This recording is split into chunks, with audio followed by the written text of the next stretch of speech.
पुरुषोत्तम मास महत्तम अध्याय 15। हरे कृष्णा, राधे राधे।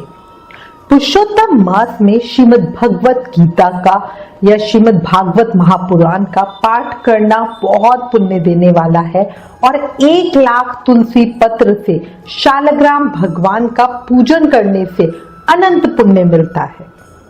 याद रखना और अभी से ज्यादा इस समय का उपयोग करना। अगर पुरुषोत्तम मास 3 साल बाद आएगा अगला, है ना, और जाने तब तक क्या ही हो जाए, विचार करो।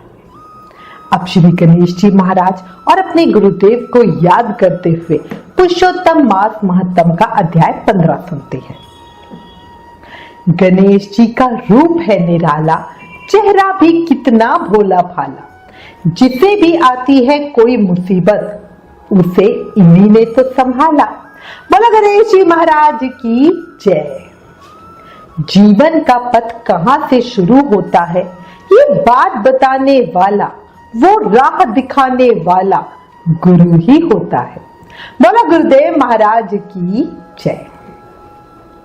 कल हमने पुरुषोत्तम मास महत्तम के अध्याय 14 में ऋषि वाल्मीकि द्वारा बताया हुआ राजा धृंधनवा के पिछले जन्म का वृतांत सुना।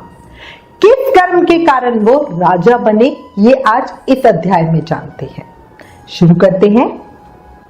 भगवान श्री नारायण नारद जी को कथा सुनाते हुए आगे बोले, हे नारद जी, जब भगवान श्री नारायण श्री सुदेव ब्राह्मण के सामने प्रकट हुए तो नवीन मेघ के समान जगत की रक्षा करने में सामर्थ 4 भुजा वाले प्रसन्न मुख मुरारी को देखकर सुदेव शर्मा ब्राह्मण ने हर्ष के साथ मुकुंद ब्राह्मण को साष्टांग प्रणाम किया।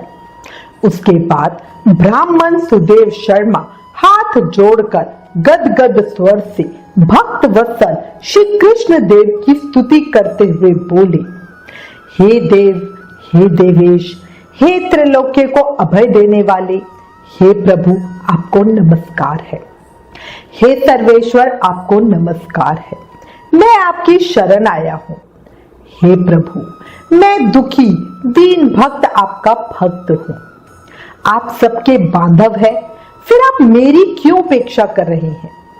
हे परमेश्वर, हे शरणागत वत्सल, मेरी रक्षा करो।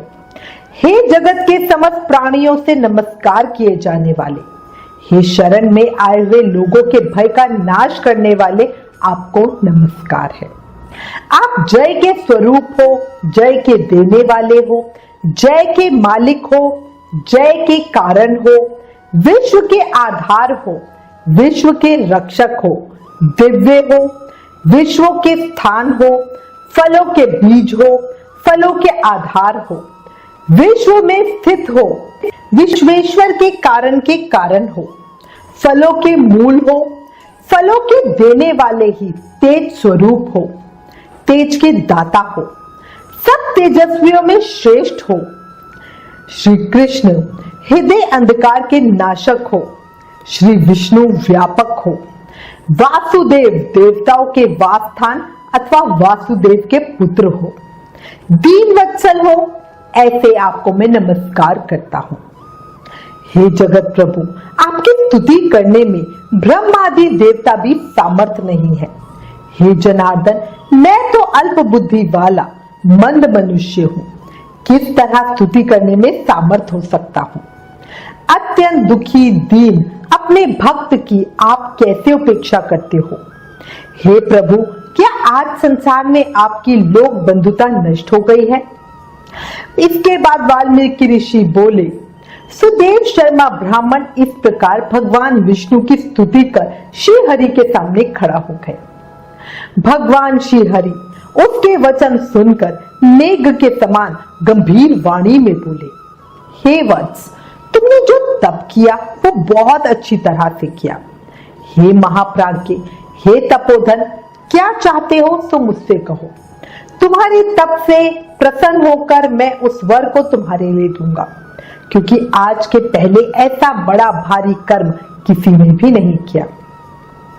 ब्राह्मण सुदेव शर्मा बोले, हे नाथ, हे दीन बंधु, हे दयानिधे, यदि आप प्रसन्न हैं तो हे विष्णु, हे पुराण पुरुषोत्तम, कृपया कर आप मेरे लिए सत्पुत्र दीजिए।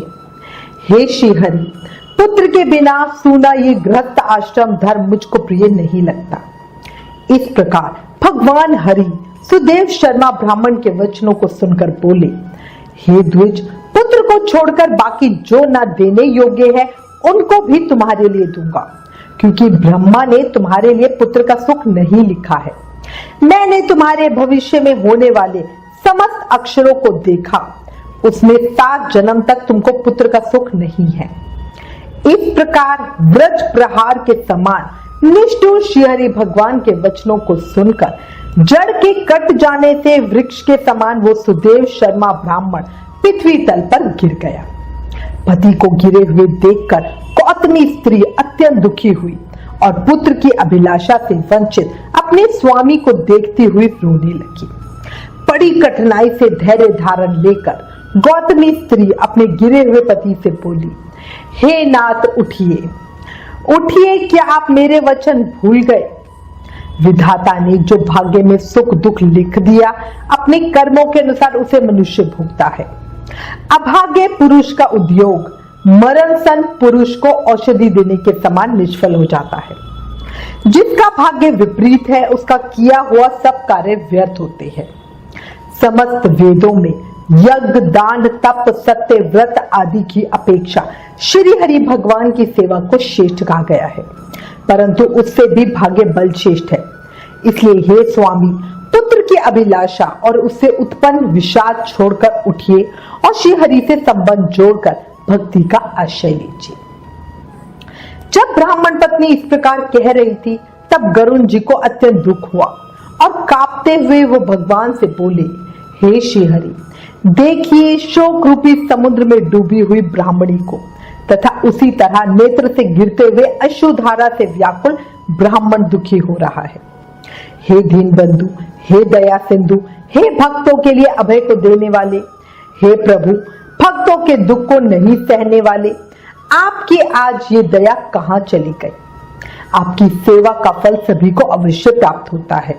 अहो, आप वेद और ब्राह्मण की रक्षा करने वाले साक्षात विष्णु हो। इस समय आपका धर्म कहाँ गया? अपने भक्त को देने के लिए 4 प्रकार की मुक्ति आपके हाथ में ही स्थित कहीं है, फिर भी वो आपके भक्त उत्तम भक्ति को छोड़कर मुक्ति की इच्छा नहीं करते और उनके सामने 8 सिद्धियां दासी के समान स्थित रहती हैं। आपकी आराधना का महत्व सब जगह सुना है, तब इस ब्राह्मण की पुत्र कामना पूर्ण करने में आपको क्या आपत्ति है? हाथी दान करने वाले पुरुष को अंकुश दान करने में क्या परिश्रम? अब आज से कोई भी आपके चरण कमल की सेवा नहीं करेगा। जो पुरुष के भाग्य में होता है वही निश्चय रूप से प्राप्त होता है। अगर इसी बात की प्रथा आज से संसार में चल पड़ी और आपकी भक्ति रसातल को चली जाएगी, पूरी तरह लुप्त हो जाएगी।